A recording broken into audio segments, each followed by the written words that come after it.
du côté de Schiltigheim, on va se le dire, on est à la 73e, il reste 17 minutes dans le temps réglementaire, il y a 2 buts à remonter. Et quand on voit la physionomie des dernières minutes, c'est plus les Dijonais qui ont pris confiance avec le premier but, puisque tout paraît beaucoup plus facile. Alors que du côté de Schiltigheim, c'est Nicolas Frimer qui rentre en jeu. Qui est un gaucher. Hein. Ouais, et un double changement, puisqu'on va également avoir l'entrée en jeu du numéro 13 côté Schiltigheim. C'est Adama Touré qui fait son apparition sur la pelouse du Stade de l'Art. Et bien écoutez, Stéphane Crusset qui va tenter son va-tout. Il reste un gros quart d'heure à jouer ici et il y a 2 buts à remonter. La donne est très simple finalement. Je pense qu'il n'avait pas trop le choix. Hein. C'est pas par rapport au résultat seulement. C'est que les 2 joueurs qu'il a sortis, c'est les 2 joueurs que j'ai sentis le plus éprouvés physiquement. C'est-à-dire Kodjia et Ben Khalifa. Hein. Et puis côté Dijonais, on a un joueur qu'on connaît bien qui va faire son apparition. C'est Florent Balmont. Lui qui a déjà remporté 3 fois la Coupe de France, 2 fois avec l'Olympique Lyonnais en 2003 et 2005. Et puis avec Lille, c'était en 2011, joueur ultra expérimenté de 38 ans qui va fouler la pelouse de Schiltigheim dans ce 32e de finale de Coupe de France où le break est fait et on voit un David Linares soulagé, hein, qui a désormais déserté sa zone technique et qui s'est reposé sur son banc. Oui, je pense que jusqu'au premier but, il n'était pas très à l'aise. Hein, donc il sait que c'est un match compliqué, que c'est le premier but qui va décider du sort de la partie. Hein. Enela qui commet la faute là sur Amalfitano et ce sera un coup franc en faveur des Dijonais. Les Dijonais qui, on l'a dit, hein, ont le pied sur le ballon depuis leur ouverture du score et le voilà, Florent Balmont qui va entrer à la place d'un Mehdi Abed plutôt discret aujourd'hui. On l'a un petit peu vu en deuxième période. En deuxième mi-temps, un peu mieux. Hein, à partir du repositionnement qu'a fait Linares à la mi-temps, il est évident qu'on l'a vu un peu plus dans un dispositif où il y avait 3 milieux de terrain. Donc, et on voit le changement aussi avec l'André de Frimer côté gauche. Florian Nélec a décalé à droite. Allez, 2-0 pour Dijon. Il reste un quart d'heure dans le temps réglementaire. On va voir si les amateurs peuvent espérer cette remontée fantastique. On le saura dans le prochain quart d'heure ici au Stade de l'Art.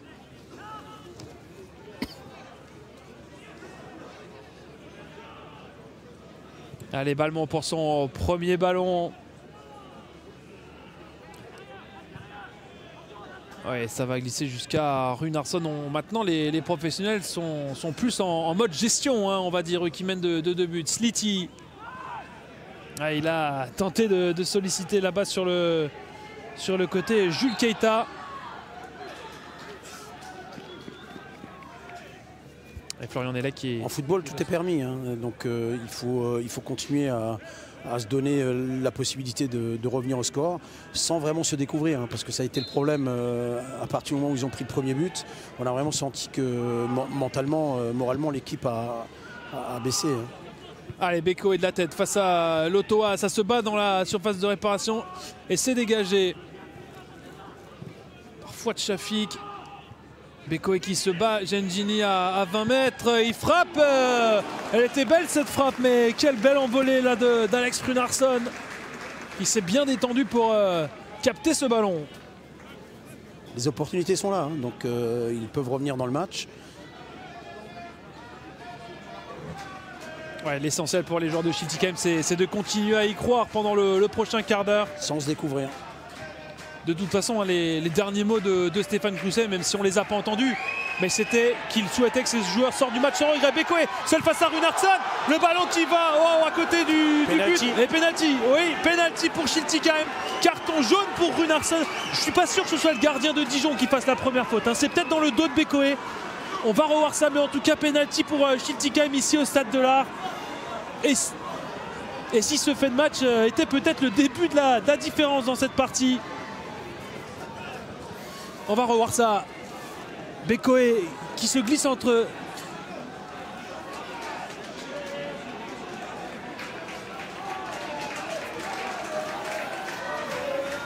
Penalty en faveur des Alsaciens. C'est Bekoé qui est parti entre Yambéré et Lotoa. La faute a été commise par Runarsson qui a pris par là même un carton jaune. Et l'occasion est donnée au capitaine de Schiltigheim, Benjamin Gengini, de remettre son équipe dans le match. Il est plutôt efficace, hein, d'habitude dans... Ce serait surtout le bon moment là, 14 minutes, 13 minutes de la fin de cette partie pour Benjamin Gengini.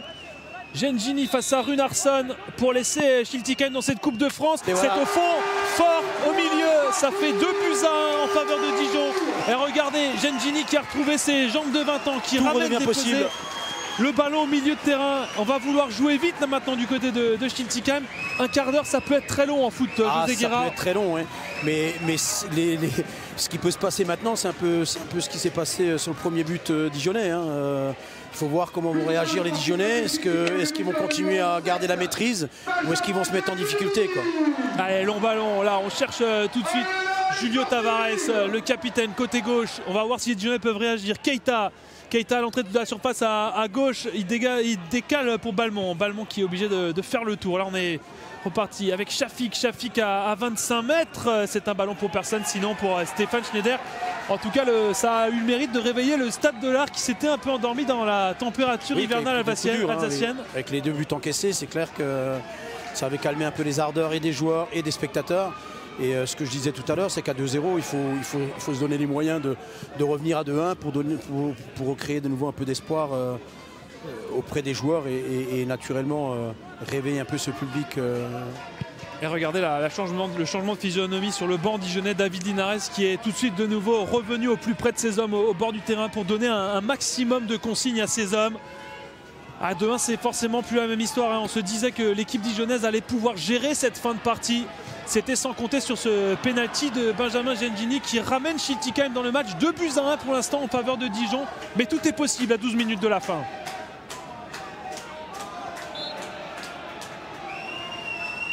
Note aux supporters du Sporting, s'il vous plaît, pour ceux qui ont des lasers, merci d'éviter de les utiliser pendant le match. On va jouer ce coup franc, ouais. Merci beaucoup, évitez les lasers et autres. Yambéré qui va pouvoir effectuer ce dégagement. C'est vrai qu'on a l'impression quand même, José, qu'on va rester avec les mêmes atouts offensifs, hein, pour cette fin de partie. On ne peut pas remplacer Bekoe poste pour poste. Non, il n'y a plus de solution, hein. La solution offensive qu'il y avait, c'était Frimer. Il reste Misonnette encore, éventuellement, qui peut jouer, mais plus dans un poste de milieu offensif. Allez, Bukamutu côté gauche. Sinon, les choix restent limités, hein. Nelek, Gengini. Là, ils se battent, les joueurs du Schiltigheim. Bekoe, il oublie le ballon. Yambéré aussi. Ouais, ils ont glissé tous les deux. Oui, il y a eu une double glissade là, c'est vrai. L'arbitre a eu raison de ne rien dire, même si Gengini, encore une fois, essaie de demander quelque chose. Ah, ça sent le chaos là, d'un côté comme de l'autre. Bekoe, ça fait 2 fois qu'il surprend Dijon dans l'axe, dans la profondeur. Ouais, sur le penalty et sur cette action-là. Il est un peu nonchalant quand il court, mais il y a encore un petit peu d'énergie dans le moteur. Non, il a de but dans le moteur encore. Allez, Sliti. Attention. Sliti pour Keita. Oui, il est hors jeu, Keita. Il est hors jeu. Il est hors jeu parce que Sliti tarde à lui donner. Il ne lui donne pas sur la première intention. Et la position d'hors jeu ensuite est inéluctable. Mais heureusement pour Schiltigheim parce qu'on était dans un face-à-face à nouveau. Ouais. Hein. Allez, Jordan Gasser qui allonge vers Nelek. Martin, Bekoe encore. Et la faute contre l'attaquant de Schiltigheim. Oui, attention là du côté alsacien, ne pas perdre de temps dans des réclamations auprès du corps arbitral. Nelek qui récupère. Bekoe encore.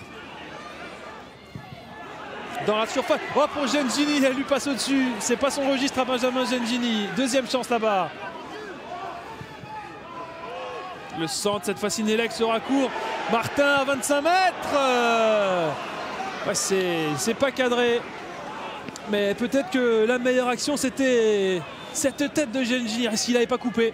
Et l'attitude des Dijonnais est significative, hein. Ils sont en train de se parler entre eux. Ils voient bien qu'ils ont fait preuve d'un peu de fébrilité depuis le but encaissé.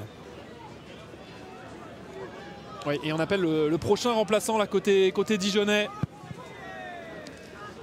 Parce que c'est vrai qu'on avait fait rentrer un peu l'expérience, on a fait rentrer Florent Balmont, on a fait rentrer Jules Keita, pourquoi pas pour un contre, mais là la donne est tout autre puisque l'équipe ne mène plus d'un but.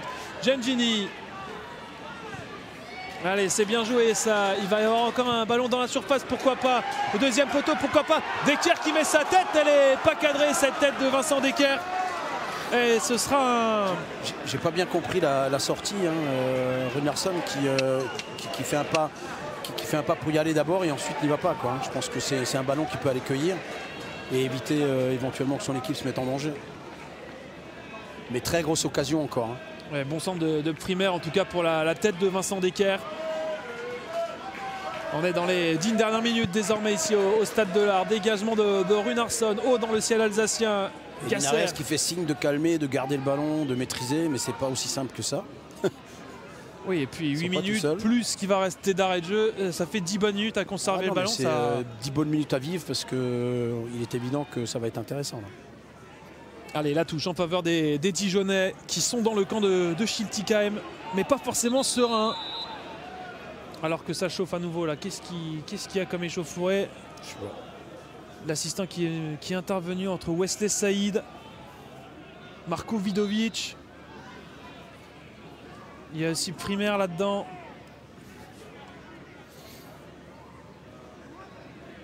Primaire qui découvre, qui est un jeune joueur arrivé du Racing Club de Strasbourg, hein, qui n'a pas beaucoup joué en N3 l'année dernière et qui a intégré assez rapidement le groupe d'N2 et qui a fait quelques apparitions depuis le début de saison. Hein.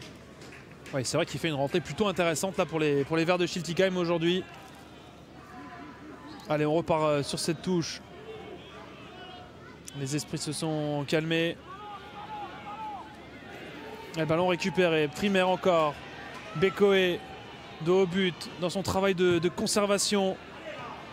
Ah, Gengini qui ne peut pas contrôler ce ballon. Keita récupéré par Decker. Nelek. Ouais, Bouka Moutou qui est un peu sous pression mais qui a réussi à trouver Runarsson. Metzler avec Vincent Decker.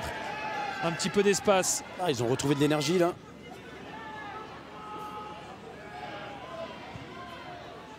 Jordan Gasser.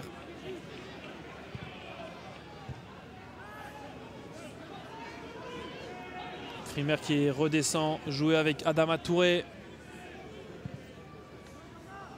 Ouais, Bekoe, c'est... Chaque course devient un petit peu plus compliquée désormais pour Godfred Bekoe.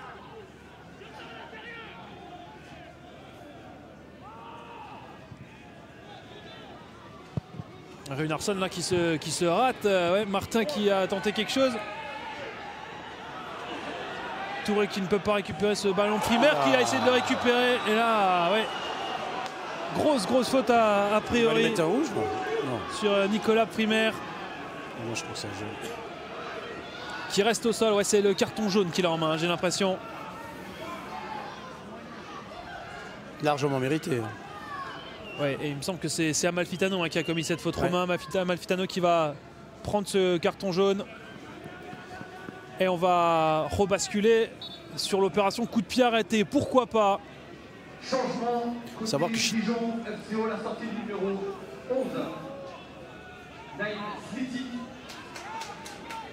Il reste 4 minutes, un petit peu plus dans le temps réglementaire de ce 32e ici à Schiltigheim. Ça fait 2-1 en faveur de Dijonais qui se sont vus peut-être beau un petit peu tôt en menant 2-0. Et puis il y a eu ce pénalty de Benjamin Gengini à un quart d'heure de la fin de la partie. Et depuis, c'est vrai que tout devient un petit peu plus difficile pour les Dijonais. Les joueurs de Schiltigheim ont trouvé un deuxième souffle, José. Et là, ils vont se procurer une occasion avec un coup de pied arrêté. Ça leur a donné un vrai deuxième souffle. Ça les a galvanisés hein, parce qu'ils avaient un peu la tête dans le sac là, avec le deuxième but. Et pour l'instant, c'est un peu le contraire. Hein, donc, je vois qu'il y a un changement qui se prépare. Ouais, aussi il y a un changement côté Dijonais, un changement du côté de Schiltigheim. Et le coup franc, Bekoe qui met dans la boîte, c'est écarté par Yambéré. Et attention désormais au contre, même si ce ballon est récupéré par Schiltigheim. Gengini dans la surface face à Runarsson encore, c'est écarté. Primaire de la tête. Bekoe dans la surface. Oh que c'est brouillon ce dégagement. Et on dégage comme on peut le plus loin, le plus fort possible côté Dijonais. Ah, c'est loin d'être l'assurance tout risque hein, la défense dijonnaise dans cette fin de partie. Et les joueurs de Schiltigheim qui repartent de leur surface de réparation avec Vidovic qui ne parvient pas à trouver Primaire. Et ouais, forcément un peu d'imprécision, un petit peu de fatigue désormais. 2-1 pour Dijon pour l'instant.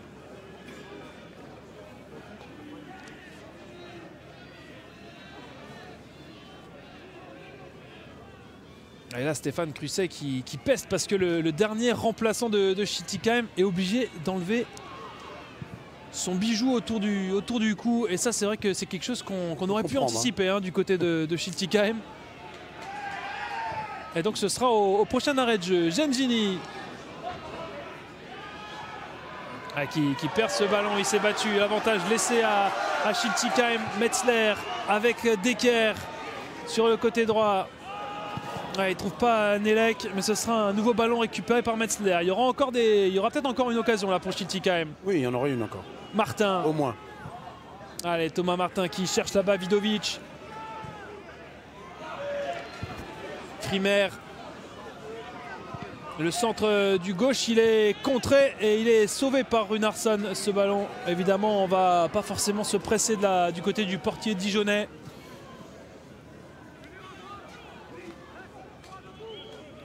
Et le dernier changement qui va avoir lieu d'ici quelques secondes au prochain arrêt de jeu. Schiltigheim pourra faire entrer son troisième joueur.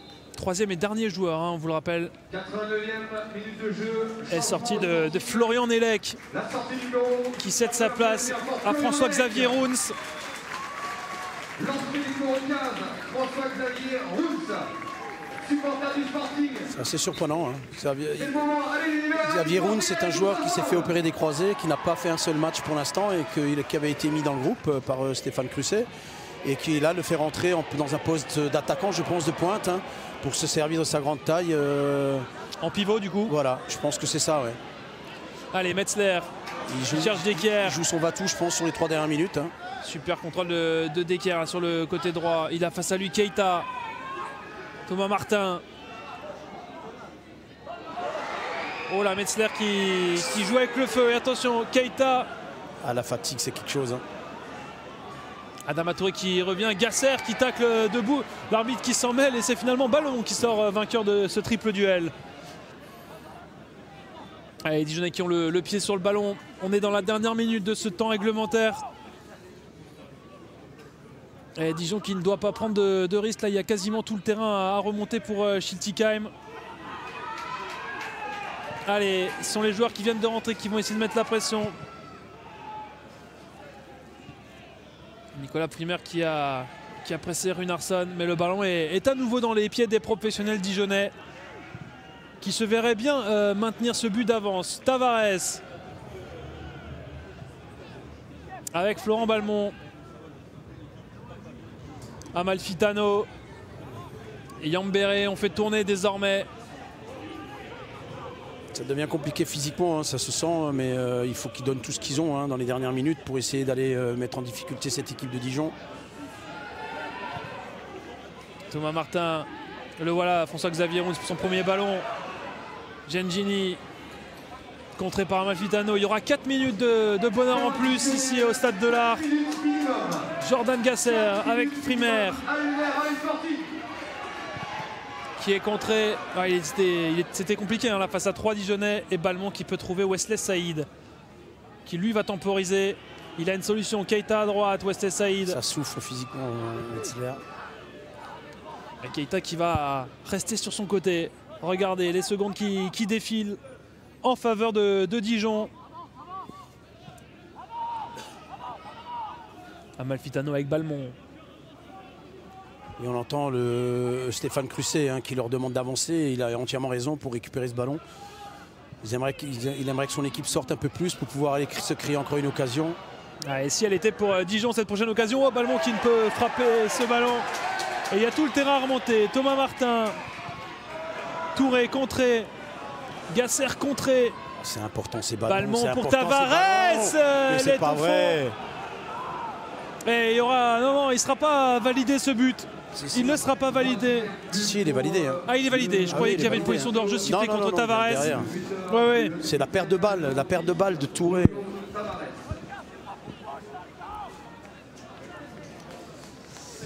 Ouais, cette fois-ci, c'est le but du chaos dans les arrêts de jeu. Il y avait eu un petit peu d'espoir au Stade de l'Art avec 4 minutes de temps additionnel lancé. Et puis Balmont qui parvient à glisser à Tavares qui du droit trompe un Stéphane Schneider qui ne bouge même pas sur cette action. Là, c'est le but du chaos pour Dijon. José, on peut dire, hein, il y a eu de l'espoir pour Schiltigheim. Mais à 3-1 dans les arrêts de jeu, cette fois-ci, Dijon devrait voir les 16e de finale. Oui, je pense que la messe est dite. Ceci dit, si Schiltigheim voulait une petite chance de pouvoir se créer une occasion, le ballon récupéré par Traoré au milieu de terrain, il aurait dû en faire meilleur usage. Et sur cette paire de balles, ils prennent le 3e but, alors qu'il y avait peut-être une opportunité d'aller pousser encore Dijon dans ses retranchements, quoi. Dijon qui aura tremblé, hein, mais Dijon qui pour l'instant tient bon. Il reste encore 1 minute 45 dans le temps additionnel de cette partie. Et les Dijonnais qui se portent une nouvelle fois à l'attaque dans le camp de Schiltigheim. Tavares qui n'est pas hors jeu. Et si cette fois-ci l'arbitre qui lève son drapeau. Et c'est finalement Jordan Marier qui a été signalé en position de hors-jeu. Et Stéphane Schneider qui a envie de jouer rapidement, hein. Ils ont envie d'y croire jusqu'au bout. C'est ce qu'a demandé Stéphane Crusset. Y croire et sortir de ce match sans regret, c'est ce qu'ils vont faire pendant la minute 30 qu'il leur reste dans cette 102e édition de la Coupe de France. Keita. Et un ballon qui va être conservé par les Dijonnais, alors que évidemment le stade de l'Art qui se vide progressivement. On commence à comprendre, hein, du côté des supporters alsaciens que la tâche est désormais très compliquée à 1 minute de la fin du temps additionnel. Les Dijonnais mènent 3-1. Le but du break est désormais dans les cages de Stéphane Schneider. Ils pourront quitter quand même ce match la tête haute parce qu'ils ont fait plus qu'exister. Mais encore une fois sur cette deuxième mi-temps. Tavares avec Wesley Saïd. Il a essayé de la jouer un petit peu trop fine. Et Decker qui ne pourra pas sortir ce ballon. Contré Keita à l'entrée de la surface de réparation. Jules Keita qui essaye de dribbler. On cherche une solution, hein, du côté de Dijon. Amalfitano, lui, il a compris qu'il ne fallait pas se mettre en danger et il va faire tourner dans le rond central avec Cédric Yambéré, Wesley Lotoa. Et un ballon allongé jusqu'à Jordan Marier, mais qui ne trouvera personne. Sinon, les mains de Vincent Decker pour la touche. J'aurais bien aimé voir Schiltigheim avec toutes ses forces vives, hein. Il y avait quand même de nombreux absents. Et on voit que Stéphane Crusset en a souffert, notamment sur les changements. Coup de sifflet final, José Guerra ici au stade de l'Art. C'est le Dijon FCO qui se qualifie pour les 16e de finale de la Coupe de France face à Schiltigheim. 3-1, score final en faveur de Dijon face à Schiltigheim.